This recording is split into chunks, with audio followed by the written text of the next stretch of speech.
लेकिन संकेत में मैं आपसे इतना ही कहना चाहता हूं कि लोकमान्य बाल गंगाधर तिलक का सपना हो या शहीद आजम भगत सिंह का सपना हो या महात्मा गांधी का सपना हो या अरविंदो घोष का सपना हो या हमारे देश में ऊधम सिंह का सपना हो। ऊधम सिंह का सपना क्या था आप सभी जानते हैं। हमारे भारत देश में एक अंग्रेज अधिकारी बहुत कुख्यात और बहुत क्रूर आ गया था जिसका नाम था डायर। अमृतसर में उसकी पोस्टिंग हो गई थी और उसने एक रॉलेट एक्ट नाम का कानून बना दिया था जिसमें नागरिकों के मूल अधिकार पूरी तरह से खत्म होने वाले थे और नागरिकों के मूल अधिकार खत्म होकर सब कुछ हमारी आजादी जो भी थोड़ी बहुत बची हुई थी वो अंग्रेजों के पास जाने वाली थी। तो उस रॉलेट एक्ट के विरोध में 14 अप्रैल 1919 को जलियांवाला बाग में एक बड़ी सभा हुई थी जिसमें 25,000 लोग शामिल हुए थे। उस बड़ी सभा पर डायर ने अंधाधुंध गोलियां चलाई थी। आप अंदाजा लगा सकते हैं अगर आप में से किसी भाई ने और बहन ने पुलिस में नौकरी की हो या सेना में नौकरी की हो तो इस बात का अंदाजा उनको बहुत अच्छे से लगेगा। 15 मिनट के अंदर 1650 राउंड गोलियां चलाई थी डायर ने। 15 मिनट के अंदर 1650 राउंड गोलियां चली थी और 3000 से ज्यादा क्रांतिकारी वहीं तड़प तड़प के मर गए थे। आप में से जिन लोगों ने अमृतसर देखा है, जलियांवाला बाग देखा है, आपको मालूम है जलियांवाला बाग के घुसने के लिए और निकलने के लिए एक ही दरवाजा है। चारों तरफ से वो चार दीवारी से घिरा हुआ है और दरवाजा भी मुश्किल से 4, 4.5, 5 फीट का है। उस दरवाजे पर डायर ने तोप लगा दी थी आके ताकि कोई निकल के भागने ना पाए। और जलियांवाला बाग में एक कुआं है, बल्कि 2 कुएं हैं, अंधे कुएं के रूप में जाने जाते हैं। अंधाधुंध जब 1650 राउंड 1650 राउंड गोलियां चली तो जो गोलियों के शिकार हुए वो तो वहीं पे शहीद हो गए। जो बच गए उन्होंने जान बचाने के लिए कुओं में छलांग लगाई और कुआं लाशों से पट गया, मृत शरीरों से पट गया। और 15 मिनट तक अंधाधुंध गोलियां चलाकर हंसते हुए खिलखिलाते हुए डायर वहां से चला गया। रास्ते में जाते हुए अमृतसर की सड़कों के दोनों तरफ जो भी भारतीय नागरिक उसको मिला उनको गोलियां मारकर पीछे तोप के मुंह से रस्सी से बांधकर घसीट कर वो लेके गया था।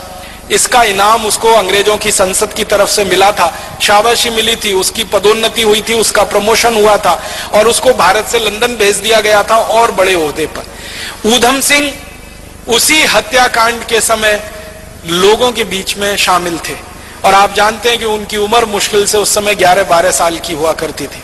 तो उस हत्याकांड के समय जब वो शामिल थे और उन्होंने अपनी आंखों से देखा तो उन्होंने संकल्प लिया था और संकल्प उनका यह था कि जिस डायर ने क्रूरता के साथ मेरे देश के नागरिकों की हत्या की है इस डायर को मैं नहीं छोड़ूंगा, यह मेरे जीवन का आखिरी संकल्प है।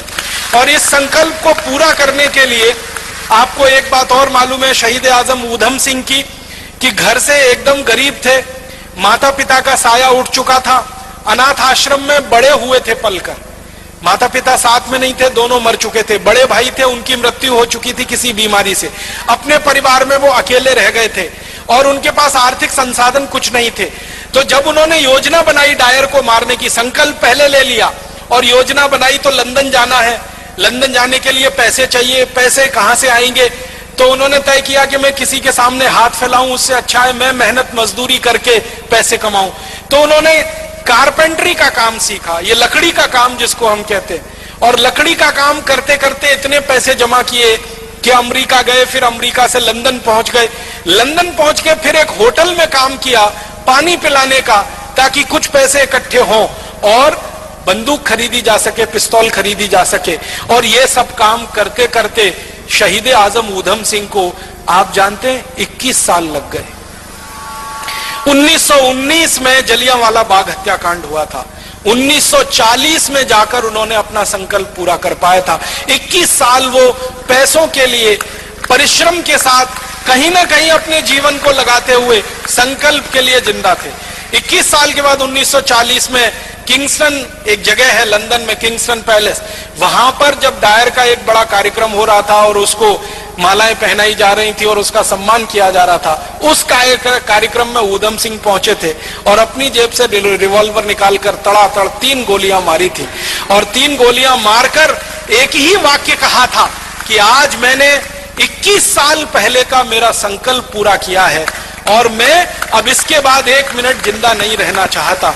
1 मिनट भी जिंदा नहीं रहना है, अब मेरे दिल की इच्छा पूरी हुई है।